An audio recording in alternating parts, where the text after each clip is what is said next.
SportsNOLA.com at Lakefront Arena, site of the Sun Belt Conference Men's and Women's Basketball Championships through Sunday. Having a chance to catch up here with Commissioner Karl Benson. And Karl, you're back out here for a second consecutive year on the Lakefront.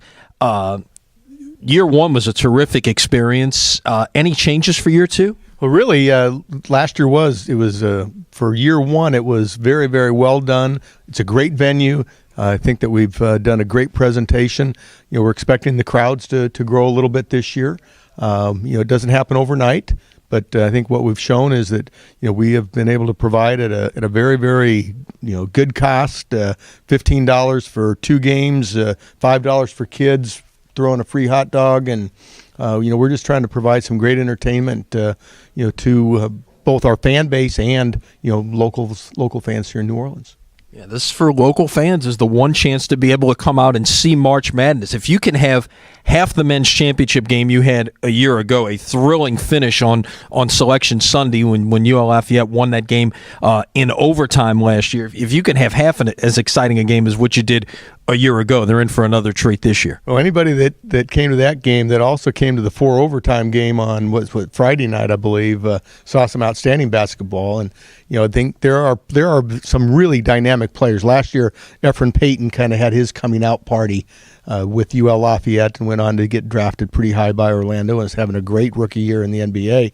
There's probably 3 or 4 other players that will be on that type of platform. Sean Long from UL Lafayette, R.J. Hunter from Georgia State, Ryan Harrow. We've got some players in this league that are going to be playing in the NBA, and I think that fans can come out. And what we've also seen is and I don't call it parity, I call it competitive balance. We've got some teams that are so comparable that we're going to have some really outstanding competitive games. Yeah, you mentioned the competitiveness of this league. It was a 3-way tie for the lead going in to the final week of the season. Georgia State ended up prevailing as the regular season champion on the men's side, but really you could throw a blanket over 3 teams and put UL Lafayette as the defending champion in the mix there.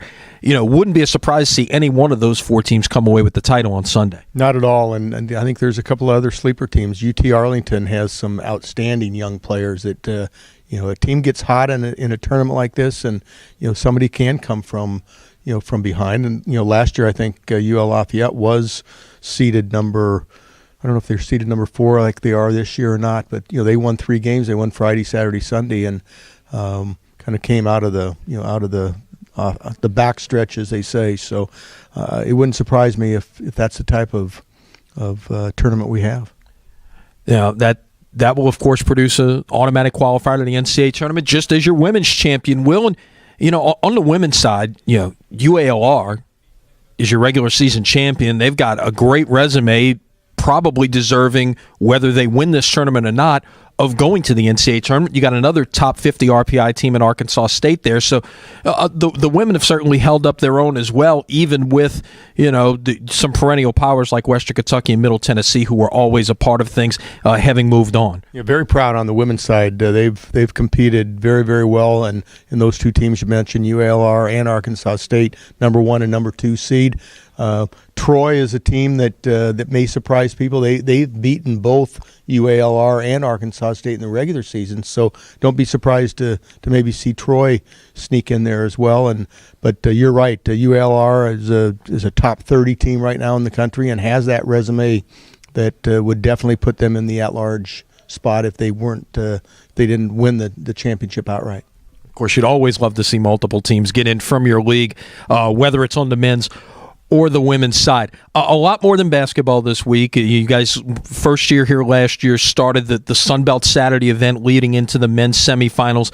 You've got some great things on tap there again as well this year. We do. We start out with a kids event on Saturday morning called the Dribble Drive that we'll have several hundred school-age kids that are given a basketball and have an opportunity to dribble down the boulevard and to the arena, and we'll have plenty of live music and great food and some other activities outside here on Saturday. I just saw the forecast for Saturday. It's supposed to be 75 and sunny after a few days of rain, so hopefully we can get a break there, and a little jambalaya cook-off that was started a year ago. So I think we have 8 or 10 teams that are going to come out here on Saturday and heat up the grills and the buckets, or the pots. I guess they're called the pots. So I'm still kind of getting used to some of that stuff, but I'll be out there sampling some for sure, Lenny. You're the main judge? I don't think I'm the main judge. I think I'm the sampler. So.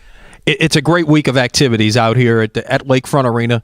14 basketball games over the course of 5 days, getting started here today on Wednesday, of course, as we mentioned.